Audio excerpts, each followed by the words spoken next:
Hi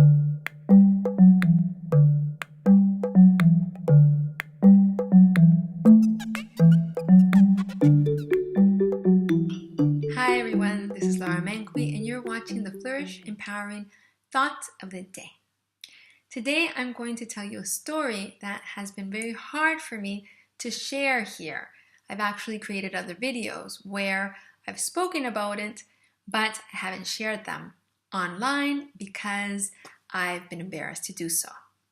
I committed a mistake and I want to talk to you about that mistake and how jumping to conclusions can easily happen and how we can avoid very bad consequences when we jump to conclusions. So, the other day, someone came to take care of my daughter, a nanny came to take care of my daughter, and the next day I couldn't find a very important ring of mine. The ring has very big sentimental value for me. And I jumped to the conclusion that a person who had come the day before had stolen it.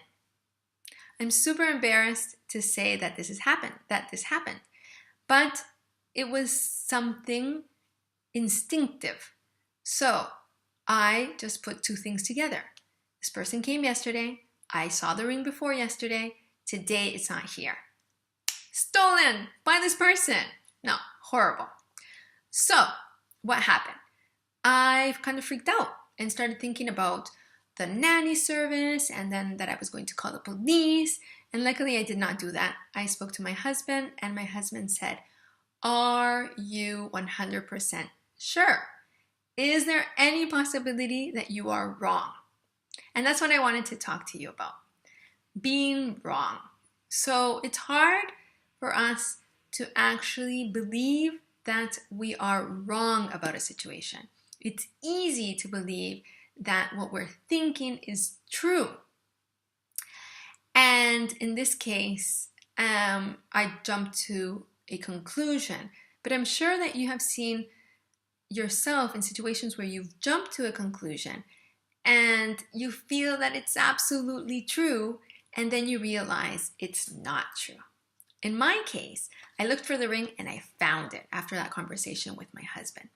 So what can we do to be able to avoid very bad or dire consequences when we jump to a conclusion? The first thing is to realize that we've jumped to a conclusion. So in our mind, it might be that that's 100% true, but in my case, it wasn't. There was no evidence. My ring was missing. That's it. And so to be able to step back and say, okay, what is true here? What is a fact? And what am I inventing? And it's very hard to do this by ourselves. So luckily I had the help of my husband. He was able to say to me, stop, breathe, and think. Is this 100% true? If it isn't, then stop and try to find what is 100% true. And the other thing is to be able to say, I might be wrong.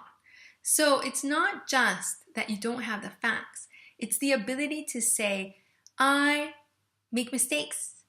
I can be wrong.